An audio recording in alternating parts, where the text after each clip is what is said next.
Welcome to Hustles Haboobs, the podcast where we dive headfirst into the stories of Arizona's most inspiring business owners. I'm your host, Amanda Miller, and I'm so excited you're here.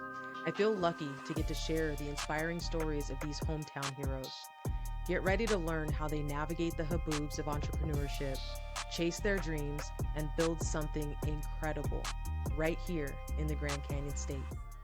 Let's hustle. Hey, Amy, thank you so much for joining me today. How are you? How are you?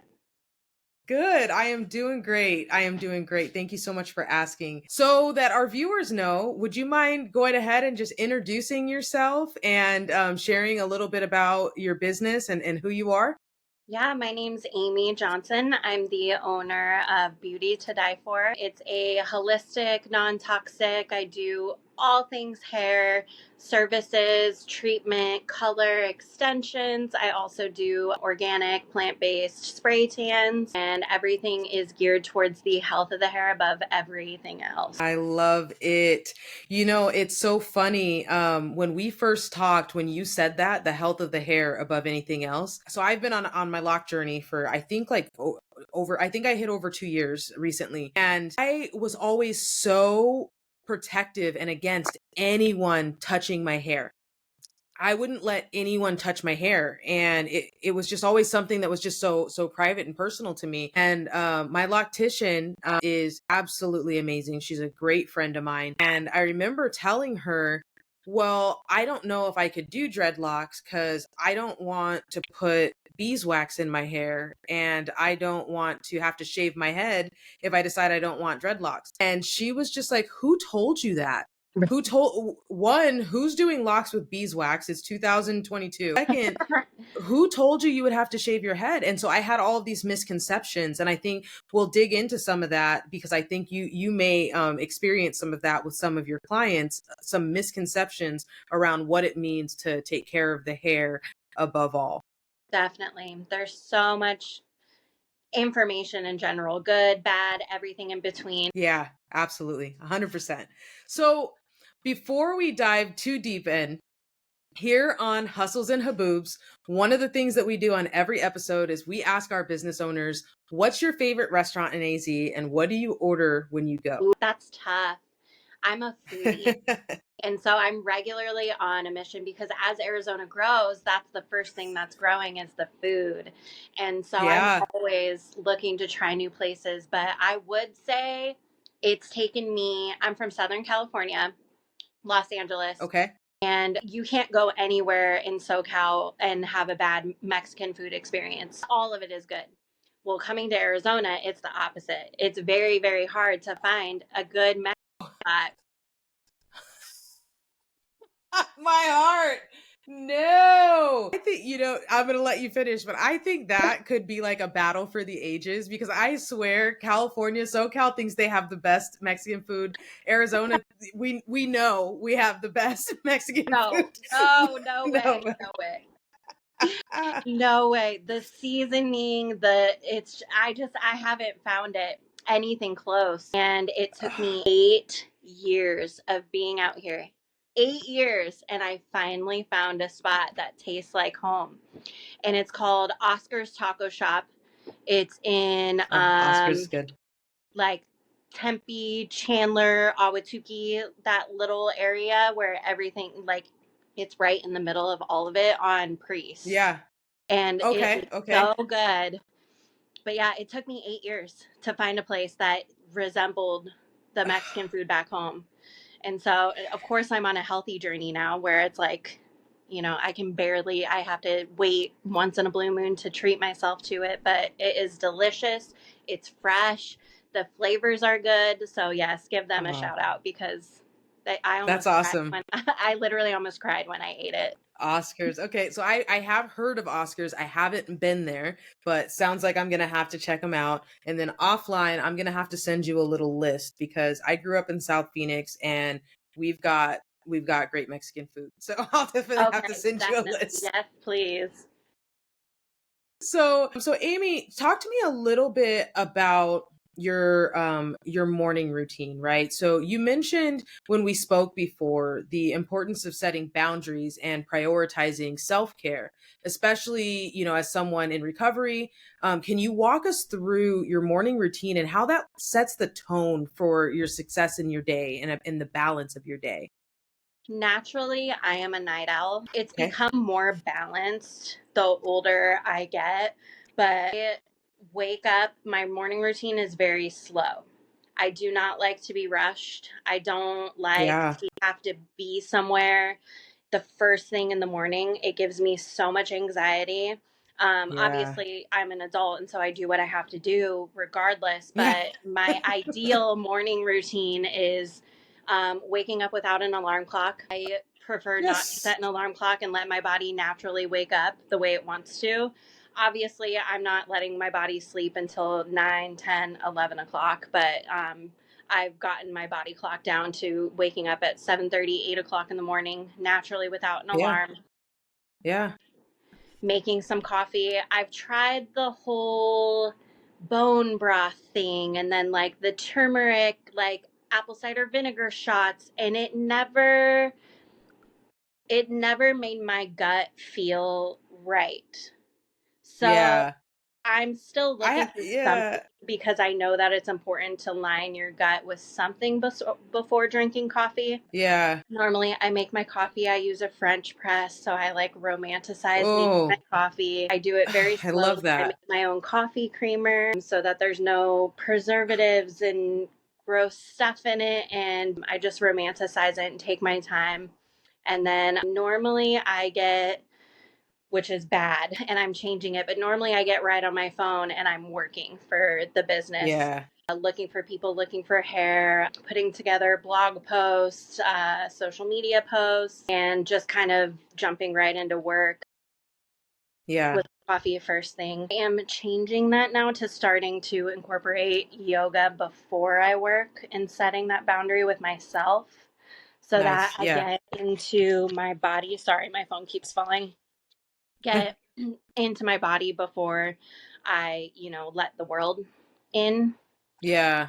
Yeah. I love what you said about romanticizing your coffee in the morning. And you mentioned your French press. I'm a coffee drinker. Mhm. I love coffee. I grind my beans fresh every morning. I have my French press out and I don't use it enough. I have my French press, I have my water kettle, and you just inspired me to tomorrow morning I'm having French press coffee and it's going to be The best. glorious.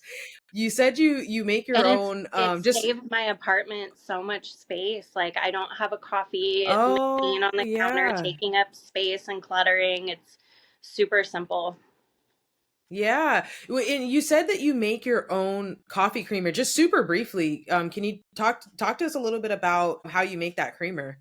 It's so I'm always on the lookout for how to do things healthier. First of all, I don't do the oils, I don't do the preservatives, I don't do the chemicals. So I'm constantly reading my labels with everything I put into my body. And the first round that I did was sweetened condensed milk. And you just, again, going back, you got to read your labels to everything Mm-hmm. to make sure that you pick the right company that is only doing sweetened condensed milk and not Mm-hmm. anything else in that. Yeah. So I do that. I add pure raw cane sugar and then vanilla extract and then pumpkin puree is the one that I most recently did with it. Oh, okay. And some 2% milk or whatever milk of your choice. And so that's Okay. a healthier version Yeah. of like the creamers that you buy in the store. And then an even healthier That are version mostly of that. oil based. Yeah. And it's like, why is there oil in our milk? It's I d- crazy. it's the weirdest thing. It I doesn't I make sense. remember. Yeah, It's it really they're doesn't. highly inflammatory too. Like they're not using like avocado oil that's good for you. They're using canola oil, which inflames your body and your brain and your gut. And it's a mess Yeah. now. But I'm It's a hopeful mess. that it's being worked out. So I don't I'm not a dairy free person. I like ice cream and yogurt and cheese and I Mhm. my relationship with those items is ever evolving. But I don't drink milk. I don't drink cow's milk, and I haven't for a long time.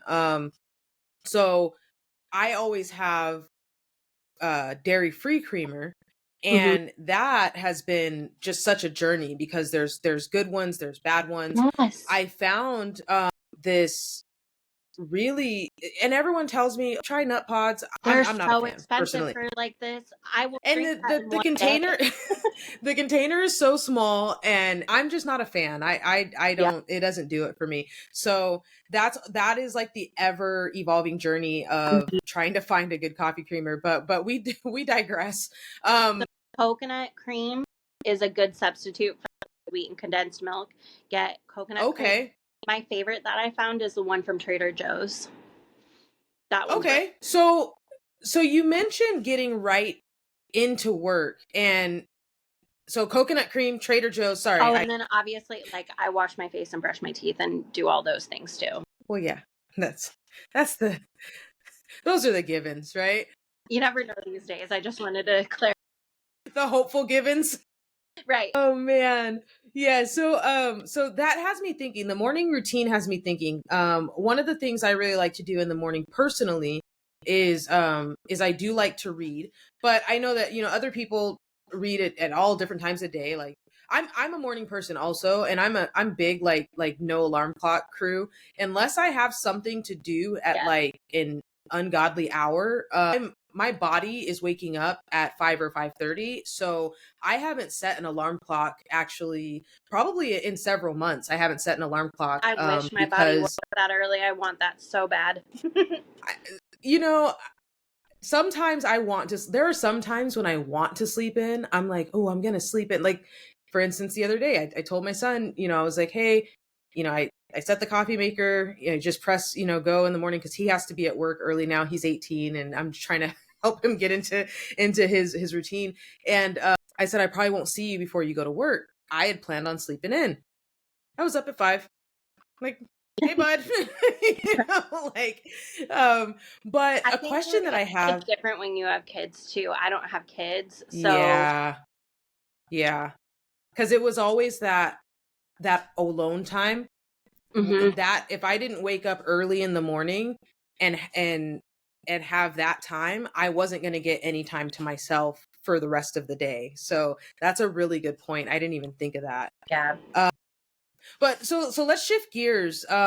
In your journey building your holistic hair business, and in being and becoming a business owner over the years, what resources or books have been impactful? Are there any recommendations you'd offer to aspiring entrepreneurs, especially those maybe in the beauty industry or just in general? I'm a reader, so there's a lot. This actually is one of my daily non-negotiables, the language of letting go. Okay. It is a recovery based daily reflection journal, but it applies whether you're in recovery or not. Okay. Also, journal every day Yeah. and get everything out. Yeah. Yeah. Most recently, what I'm really into is it's called the Daily Stoic, and you can I sign up think for I've heard daily of that. emails, and that has been like life changing. I'm obsessed with reading it every single day. I get so excited. Okay. I think I've heard of the Daily Stoic. They like send you prompts Hmm. for to write. Yeah, I and love talk about that. things like the 48 laws of power, and there's just very insightful.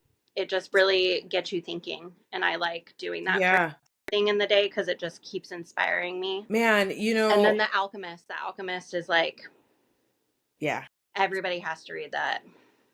Yeah. I must admit I've read like Cliff's Notes. I have not fully sat down and read The Alchemist, but it is You'll definitely, finish it in it's like on an my hour and a list. half. You'll get through it. Yeah. It's on my list. If I could turn my camera, I'm a reader myself as well. I love books. I actually often, one of the things that will be like a testament that like I've made it, will be when I have a library in my home, Right. a room dedicated to just a library. I remember growing up, my grandparents, in their house, they had a library, and it was a room, it was a bedroom, but it was converted into a library. And I just remember thinking, my grandparents have a library. And when I would talk to friends and stuff, and I would say, "Oh, and I was at my granddaddy and Nana's house, and yeah, I slept in the library this weekend. We were over there, and there was a let out bed in there." And your grandparents have a library in their house? Like, yeah, So that was always like one of my feelings, like, man, my grandparents really have it together, Right. like they've got a library. And one of the I think the best gifts my sister and I ever gave to my mom. My mom is a huge reader, and she has a ton of books, and she collects limited editions and signed copies and things like that. And we built her a library nook in the basement, and she was just ecstatic over it. It was really, really fun I to do, love and really stuff fun to like see her that. reaction. The Yeah, homemade, like, yeah, hardback ones too that I see people make. Oh oh my God, yeah. beautiful. Yeah, that's definitely on my life goal list. Right? It's just one of those it's one of those, like you've done it when. And getting to that, especially if you're a reader, that's huge. So the language of letting go, Mhm. alchemist, and stoic. What was the other? The Daily Stoic. The daily stoic. Okay. Awesome. And As far as one hair of goes, I'd say I can't remember the title of the book, but it's about Mary Kay, the makeup like billionaire uh-huh. woman. Her Uh-huh. story is incredible as far as like beauty business stuff goes. And then there's a book called Blowing My Way to the Top, and it's about the owner of the that created the blow dry bars. Yeah. Yeah, those are really good for beauty business entrepreneurs in Yeah. particular. That's really great. I feel like I've started, and maybe it's not super new, but I feel like I've started to see more and more of the shared beauty spaces. What are they Mhm. called? Like Salon. the salon suites. There we go. Yeah. And I think salon suites is a brand. It's like Kleenex, right? It's a Mhm. brand, but also just in general, just different salon suites. And that, I think, has been a really big catalyst to beauty business owners having less of a barrier to entry to starting their own businesses. What are your thoughts, or any experience with that type of business model? Well, I personally have my own suite. Um, it's not Nice. in a corporate place. I'm not anti-corporate. I think that everything is kind of necessary in the grand big picture of the whole at this time. Mm-hmm. But I'm personally just not a fan of corporate places in general, Yeah. more mom and pop small business vibe. So the Yeah. place that I'm currently in, we have like 6 suites, and it's open to like anybody, which I like. Like we've got hair in there and a barber in there right now, but we've also had a tattoo artist at one point. We're looking to Oh, get a massage neat. therapist in there, esthetician. And so I like that about it, where it's like Yeah. to everybody. My personal journey, every salon and barbershop that I've tried to work at has been extremely toxic. Mm, So I got on my own as quickly as I could. yeah. Renting a chair was very toxic. So Mm, I've s just been pushed by the universe in a certain direction. Now, my experience isn't yeah. everybody's experience, because I've heard other stylists be able to do, the typical assist for someone and then get into a big name salon and everything's Mhm. beautiful. But that's Yeah, not yeah. my story. And so I think it depends on your own personal journey. I think everybody has their own unique Yeah. path. And for me, this has been mine, where I've been pushed and guided to be in my own suite and create what I can't see in the world for myself, which Mhm. is healthy products that don't have bad chemicals. Not all chemicals are bad, but the beauty industry, just like everything else that we're seeing, is not regulated. And Yeah. it's just really learning how to act with integrity and doing what I would want someone to do for myself, which is, really take the time to research these products and these ingredients to make sure what I'm putting on my clients is healthy for them and not causing them cancer and all this other stuff, and taking responsibility for what I'm creating and putting out in the world. So Yeah. being in a suite gives me the ability to do that on a smaller scale. Yeah. That's really, I think it's really incredible that you were able to recognize early on that, which kind of, which, or maybe over time, which direction your path was. I have, lots of friends who are in the beauty industry in one aspect or another: estheticians, hairdressers, nail techs, um, locticians, and I have heard the gamut of you know great experience. I know my sister-in-law, or not my sister-in-law, but I guess my ex-sister-in-law. Um, she worked for Aveda, right? And I got to hear kind of those stories and see that whole journey. And We're gonna then have to talk about that afterwards because I've always been curious about them. I won't say it went great. No, I'm just kidding.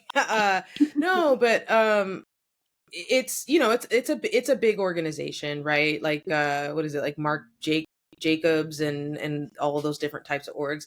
And then I do know a lot of small business owners who they've rented chairs, as you mentioned. And anytime you're in business, there are personalities that you're gonna have to deal with. And we have to determine, is this an opportunity for me to deal better with different personalities, or no, this just doesn't align with my values, and I need to remove myself from this situation. And it's definitely up to the individual to figure that out. I'm not in the beauty industry, but I've had to make those decisions myself of, okay, is this an opportunity for me to grow, or is this something that I just need to part ways with, right? Exactly. Yeah. So let's kind of talk a little bit about productivity, right? You started to mention, blog posts and reaching out and finding potential clients, prospecting, things along those lines. As a business owner, juggling multiple responsibilities, it can be tough, and staying organized and being productive is a huge balance. Are there any tools or strategies that you use to maximize your time and be most effective? Honestly, I wish I could say yes because I think it would make me look better. But no, honestly, like in a world that is constantly trying to push us to rush and consume and pump out information without even thinking about what we're saying, um, Yeah. I do the opposite within myself. Everything is a mirror, whether it's a mirror of your shadow or whether it's a true reflection of yourself. And so I'm constantly using things that make me angry and upset that I am aware of in the world and in other people and just in human nature in general, and Mm. turning that back inward to make myself better, for lack of a better word. And one of those things is really using just being more intuitive with my energy and naturally doing things as they come. And Mhm. so when the inspiration hits is when I will focus on that blog post that I've been wanting to like share information with. I really have to go with my intuition because otherwise I find myself resistant to creating and it blocks the creativity. And I don't like having things also be about money, even though my relationship with money has gotten better. And obviously, it's a necessity for everybody in this world. But I Mhm. also do not want that energy and intention behind what I'm putting out. And so it's very much random, honestly. Do you feel like, so being in tune with your intuition, and being intuitive about our actions has incredible benefits. Mhm. But there's also a side of, well, for me, for instance, writing. I enjoy writing, but I enjoy it more when I feel like writing, Mhm. right? Um, so like blog posts, things like that. But I also find that I don't super often feel like writing. And if part of my business model is, or part of my SEO model is, getting that content out there, I do find sometimes having to force myself to execute on something. Do you find that that's just a balance that you have to find, when you're owning a business, or working, to grow your client base? I think that there's daily things that you have to do, obviously, that end up becoming more of something that goes on autopilot, depending Mm-hmm. on what you're doing for the business. But I do think that there are things that the lesson in it might be to stop yourself from going on autopilot and becoming Yeah. more intentional and aware with what you're creating and what you're doing. And for me, that's all encompassing. It's not just with my business, it's with my personal life as well. So, Yeah. learning about the food industry and becoming intentional with what I'm putting in my body and what I'm making at home, that takes a lot of time and energy in itself.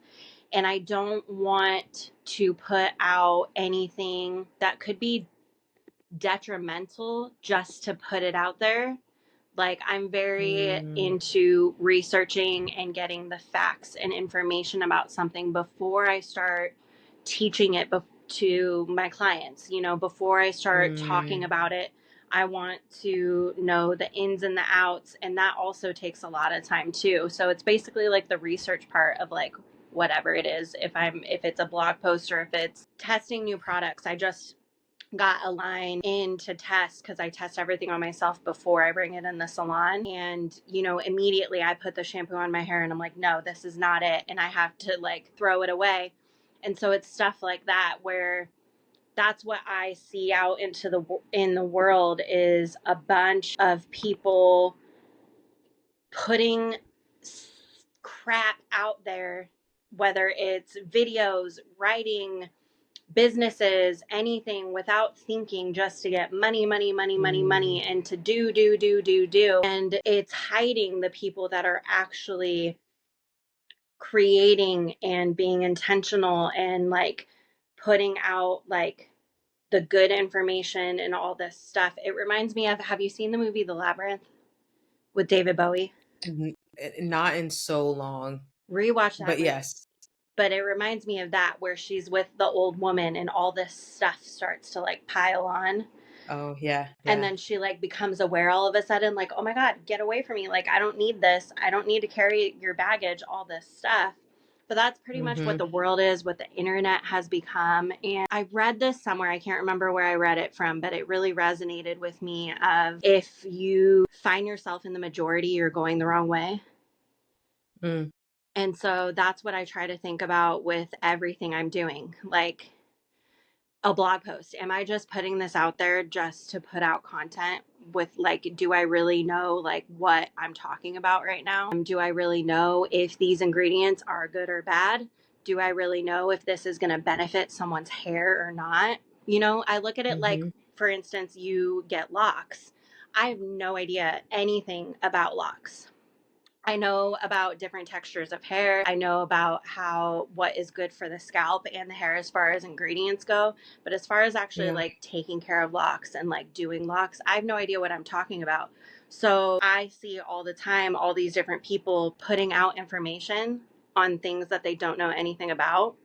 And so that's where Mm. I stop myself because I'm like, I'm not going to create a blog post about locks when I have no idea anything about them. Yeah, absolutely. So that's where Yeah, I the mean, randomness comes in, where it's like, yeah. it comes as it comes. There's no timeline, there's no deadline, there's no calendar. Like all of that is made up rat race type stuff that I have let go of because it puts me and my energy in a place that causes me to act out of force and need instead of, like going with the flow and like putting out good things, if that makes sense. Mm. Yeah, no, absolutely. I agree with you. I think I was speaking with someone yesterday, and one of the things that we were talking about was just about knowing your craft, right?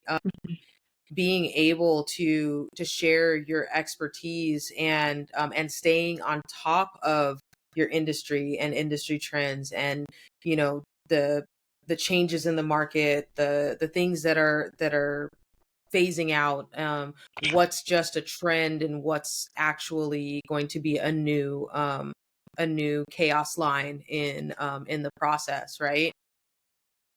And that's another thing too that people get caught up with is getting the instant gratification. And in my experience, Hmm. anything instant, first of all, is not good. And second of all, it doesn't last. And so, what Yeah, I want to put out there and what I'm seeing more and more, especially in the small business community, we are putting out things that are lasting. And that's what you have to focus yeah. on. Yeah, 100%. That reminds me of trying to learn how to play "Lean on Me" on the piano, sitting on my granddaddy's lap when I was Mhm. like 4 or something, and I got frustrated, and I wanted to give up, and I said, "Granddaddy, this is hard. I don't want to do this anymore." And he just looked at me and he said, "Baby, anything that's easy ain't worth doing." Yep. And that sentence shaped so much of my life, and has driven so many of my decisions, because it was just like, huh, because the easy stuff, well, yeah, it's easy, anyone can do it. Yeah. Why would you strive for that? So when we talked before, you did share a powerful story about learning to set boundaries with clients and overcoming the need to please everyone. Hmm. um can you elaborate on a maybe an instance or a story where setting a boundary was challenging, but it was ultimately the best thing for you, and maybe even for the client, or the best thing for your business? Yeah, I mean, it's happened throughout. My business has been an ongoing thing since, I mean, when I very first started getting spiritual signs about like doing hair and it started crossing my path, this all Mhm. has been like a plan to continue to build brick by brick. And Yeah. so throughout all of this, I've encountered many toxic people. And I hate using the word toxic because I feel like it's like a buzzword right now, but I can't think of anything else in the moment to use. But just like an angry, like, nothing's going to make them happy type person. And it Yeah. comes down to one of those things where it's like, this is not, a lot of times people don't understand that what they're seeing on social media is a highlight reel of everybody's stuff. And then on top of it, it's Yeah. also on an algorithm. So you're constantly scrolling, seeing perfection, but you're not clicking on the profile to see their journey of how they got there. You're not clicking the Yeah. other things that are coming through. Like all you're doing is seeing like all this perfectionism thrown in your face all day long. And so when you get out into the real world and you, for instance, go and get your hair done and it doesn't turn out to look like an edited, filtered Pinterest picture, not only that, Mhm. but 9 times out of 10, these girls are looking at these Pinterest pictures and it doesn't matter what the hair looks like. They want to look like that girl. And so that's what they're trying to get Yeah. you to turn them into is that girl that they're seeing, which Yeah. obviously isn't possible. But their brain is not allowing them to look at that and say, I want that hair. Can I see that hair on myself? It's the same thing with like clothing. Yeah. Clothing shopping and hair is like very, very, very similar when it comes to like women's Yeah. brains and conditioning and programming and all of this stuff. And what it comes down to, that's why I focused on the health of the hair because it doesn't matter. I can make your hair any color you want in the entire world. But if it's not healthy, it's not going to be sustainable. It's not going to last you, and it's going to end up breaking. And Yeah. hair is a very sacred spiritual thing. It's an extension of your energy. It's an extension of your crown chakra. And so people don't, I've seen this, and no one's putting out the information, but not only does like factors come into play like box color, with the heavy metals, what products you're Hmm. using at home that's coating the hair and putting things on your scalp and in your scalp, but also things like trauma. I've literally seen girls' hair as I lighten their hair not lighten good, and it has nothing to do. They're using the best products. They've never used box color, but they just went through a very traumatic experience, and it's showing Hmm. in their hair. Yeah. A lot of stylists don't make that spiritual connection, which comes into play. And that's when we see things like, oh my God, the stylist like burnt my hair off, or, she cut it weird and all this stuff. And then it also comes down to actual experience with the stylist themselves, where like what training did they do, who's teaching them what. Because in my experience, I had to learn everything by myself. I had to teach everything. Like I learned bare basics from people that were actually supposed to teach me, and everything else I pieced together on my own. So that also comes into play, and that's just human. Like there's so many people in this world with so many experiences and how they learn and think, and so that plays a part too. But Yeah. sorry, I totally went off on a rant right there. Remind me of the question so I can go back. So I I was swear there was a asking, point. setting boundaries Oh, okay. for the benefit of yourself or your business with clients. Yeah. So first I had to set those boundaries with myself. I had to really define and be brutally honest with myself about what I was doing, all the responsibility that comes along with doing hair. And then I can set those boundaries with clients, where it's like, I know if a client is on the same page with that, or if they're not there yet.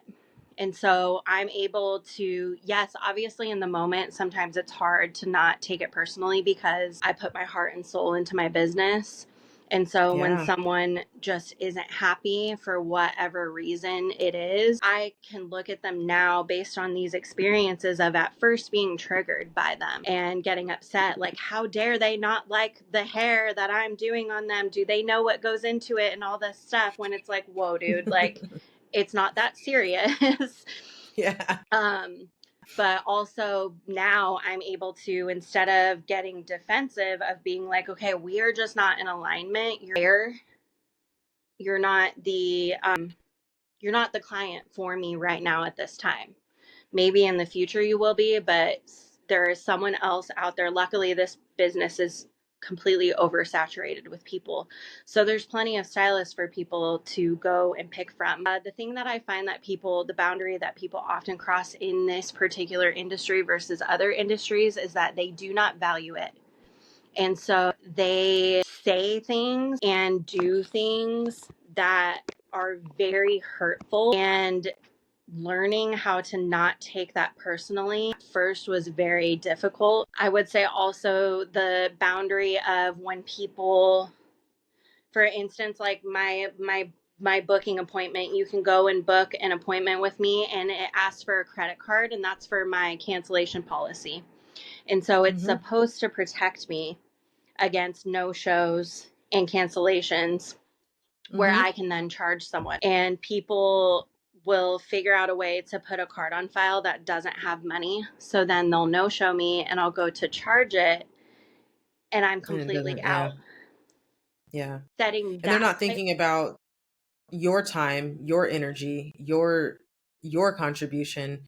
You were there. You were ready for them. You potentially turned down other clients because they had that time slot, and now you're completely out. That's, definitely an unfortunate and really just crummy way to be. You know, and it's just, it's not. I've had to Yeah. learn how to not take that personal because people don't think that way. But it's also one of those things where it's like, okay, but why Like, I know this lesson. I don't treat people like that, but like, are they going to learn it? Because Yeah. it gets to a point where it impacts, like, especially small business, where it's like, I can't pay my bills when people do that to me. Luckily, it's very rare, but when it Yeah. does happen, things like having a cancellation policy in place to be able to charge people for it is a huge boundary that I had to learn how to set and not feel bad about setting it. Yeah. Yeah. No, and we have to do that. And I think that kind of rounds us out, to like looking back on your entrepreneurial journey. What's one piece of advice you'd give your younger self? Is there anything you wish that you would have known or done when you first started Beauty to Die For? Honestly, no, because I think that every experience has led me to be where I'm at. Without people crossing boundaries, I would have never learned how to set them in the first place. Mm-hmm. I would have never Mm-hmm. known what needed to be set. Like, Yeah. I would have never known that I needed a cancellation policy had people not no showed me. Yeah. I would have Yeah. never known that, the beauty industry is not regulated with its products had I not started reading labels because, you know, all these people are sick around us. Like, I really try to Mm-hmm. use the negatives to develop, Yeah. instead of getting sucked down and consumed. Yeah. Yeah, there's definitely something to be said, about the organic journey, Hmm. um, that we can have. Amy, thank you so much for the conversation today. Of course. I have Sorry I ramble. truly no, I think it's a testament. Our conversation today is a testament to no one way. There's no one single way. And Exactly. there's definitely not one way that is for everyone, or, that works for everyone. So I appreciate your insights so much. And I truly, truly love the passion and the focus that you put into giving the best solution to all of your clients all of the time, and putting the hair first. So, Hustles and Haboobs listeners, it has been an incredible conversation with Amy Johnson, Beauty to Die For. That's DYE. Amy, can you tell our viewers how they can contact you, or reach out to you if they're interested in learning more about holistic hair care, or just hearing more about your story? Absolutely. You can find me on Instagram, Facebook, um, yeah, all the things, TikTok. All right. Love it, love it. We'll make sure to tag, or tag those items down in the show notes. And thanks everybody so much for tuning in, and we will see you next time on Hustles and Haboobs.